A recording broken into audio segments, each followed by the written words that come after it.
Assalamualaikum warahmatullahi wabarakatuh.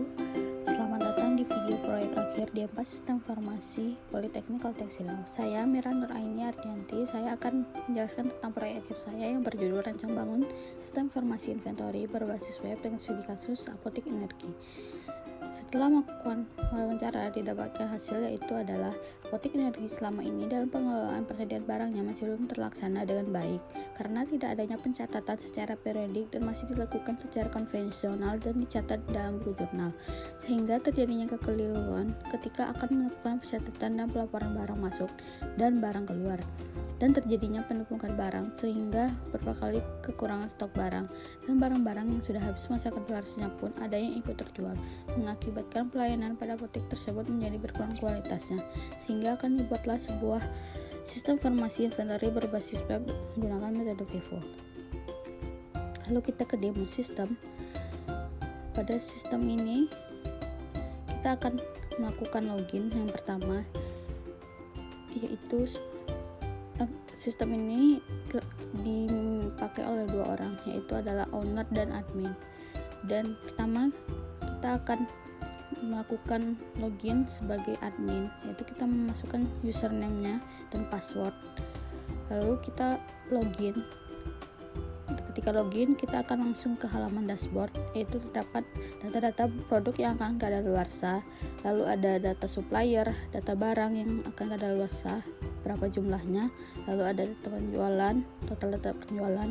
Lalu kita ke data barang. Di sini terdapat peringatan jika barang kurang dari 30 stoknya, lalu terdapat data-data barang. Lalu kita dapat menambahkan data barang. Lalu kita juga dapat mengubah data barang ini kita ubah, lalu kita juga dapat menghapusnya. Lalu kita ke data kategori, kita juga dapat menambahkan data kategori.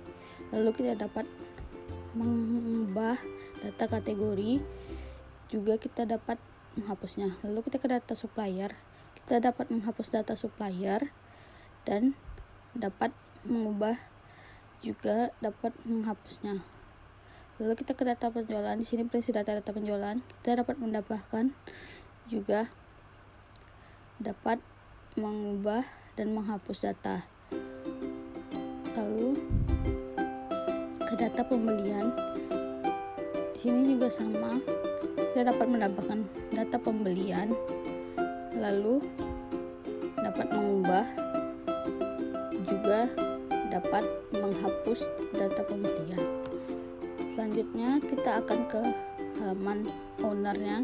Kita pertama akan login sebagai owner, masukkan username-nya dan password. Kita ke halaman ini. Berikutnya adalah halaman dashboard dari owner. Lalu kita ke data barang. Di sini owner hanya dapat melihat data-data barang. Itu berisikan data-data barangnya. Lalu ke data kategori juga hanya dapat melihat datanya. Lalu ke data supplier, data penjualan. Di sini kita dapat melihat data-datanya, juga dapat melihat total dari jumlah barangnya dan juga harganya. Kita juga dapat mencetak data berdasarkan tanggalnya.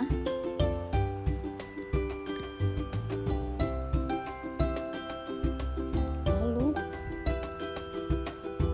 kita ke data pembelian. Di sini sama seperti data penjualan, berisikan data-data pembelian. Kita juga dapat cetaknya.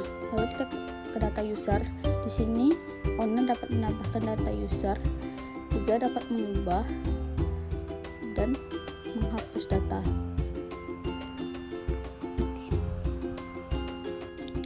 Berikut adalah sistem yang telah saya buat.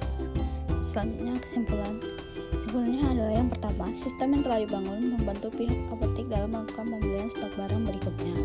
Dan yang kedua, berdasarkan hasil pengujian black box testing yang telah dilakukan, dapat disimpulkan bahwa sistem telah berfungsi dengan baik sesuai dengan harapan pihak apotek. Dan yang ketiga, melalui pengujian user acceptance testing, disimpulkan bahwa sistem inventory dan penjualan dapat diterima oleh pihak apotek.